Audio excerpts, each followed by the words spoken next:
Hi friends, അസ്സലാമു അലൈക്കും, welcome back. അപ്പോൾ നമ്മുടെ പുതിയ വീഡിയോയിലോട്ട് എല്ലാവർക്കും സ്വാഗതം. അപ്പോൾ ഇന്ന് ഞാൻ വന്നിട്ടുള്ളത് അച്ചാർ ഇഷ്ടമല്ലാത്തവരായിട്ട് ആരും ഉണ്ടാവില്ലല്ലോ. എൻ്റെ കാര്യം എന്ന് പറയുകയാണെങ്കിൽ എനിക്കിഷ്ടമാണ് കേട്ടോ. അച്ചാറും ചമ്മന്തിയൊക്കെ എനിക്ക് നല്ല ഇഷ്ടമാണ്. നമ്മുടെ സ്കൂളിൽ ഞാൻ ചോറ് കൊണ്ടുപോകുമ്പോഴും സൈഡായിട്ട് കൂട്ടാൻ്റെയൊക്കെ സൈഡായിട്ട് അച്ചാറോ ചമ്മന്തിയോ മസ്റ്റാണ് കേട്ടോ. അതില്ലെങ്കിൽ നമുക്ക് എന്തോ ചോറ് കഴിക്കാൻ നല്ല പ്രയാസമാണ്. അപ്പോൾ അങ്ങനെ ഇരിക്കെ നമ്മളുടെ വീട്ടിലുള്ള ഒരു സാധനം വെച്ചിട്ട് തട്ടിക്കൂട്ടി എങ്ങനെ ഒരു അച്ചാർ ഉണ്ടാക്കാം എന്നുള്ള ഒരു റെസിപ്പിയാണ് കേട്ടോ. അതിന് വേണ്ടിയിട്ട് ഞാൻ ഉലുവയും കടുകും ഒന്ന് പൊട്ടിച്ചെടുത്തിട്ടുണ്ട്. ഒരു ഫ്രൈ പാൻ വെച്ച് അതിനകത്ത് ഉലുവയും കടുകും ഒന്ന് ഫ്രൈ ചെയ്തെടുക്കുകയാണ്. അപ്പോൾ പെട്ടെന്ന് നമുക്ക് അച്ചാർ വീട്ടിൽ തീർന്നിട്ടുണ്ടെങ്കിൽ ഇങ്ങനെയൊക്കെ ചെയ്യാം കേട്ടോ.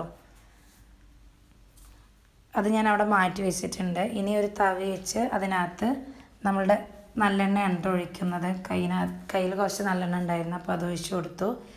ഇനി ഞാൻ ഉണ്ടാക്കാൻ പോകുന്ന അച്ചാർ ഇതാണ് കേട്ടോ. പപ്പായ, നമ്മുടെ നാട്ടിൽ കറുകത്ത്, പപ്പായ, കർമൂസ് എന്നൊക്കെ പറയും കേട്ടോ. അപ്പോൾ ഞാനത് ചെറിയ പീസാക്കി കട്ട് ചെയ്തെടുത്തിട്ടുണ്ട്.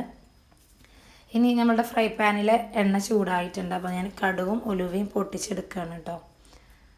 അത് കഴിഞ്ഞ് വെളുത്തുള്ളി, ഇഞ്ചി, അതുപോലെ കറിവേപ്പില, പച്ചമുളകൊക്കെ നമ്മൾ ഈ എണ്ണയിൽ തന്നെയാണ് കേട്ടോ വഴറ്റുന്നത്. അങ്ങനെ ഒരു ബ്രൗൺ ഷെയ്ഡ് വന്നതിന് ശേഷം ഞാൻ കട്ട് ചെയ്തിട്ടുള്ള കറുകത്ത് അതിനകത്തിട്ട് ഒന്ന് വഴറ്റിയെടുക്കുകയാണ്.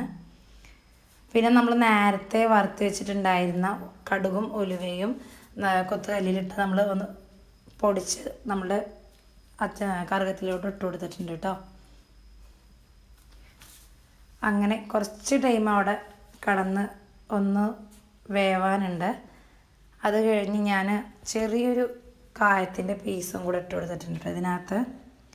ഇനി ആവശ്യമായിട്ടുള്ള മുളക് പൊടി, കാശ്മീരി ചില്ലി, അതുപോലെ അച്ചാർ പൊടിയൊന്നും കയ്യിലുണ്ടായിരുന്നില്ല.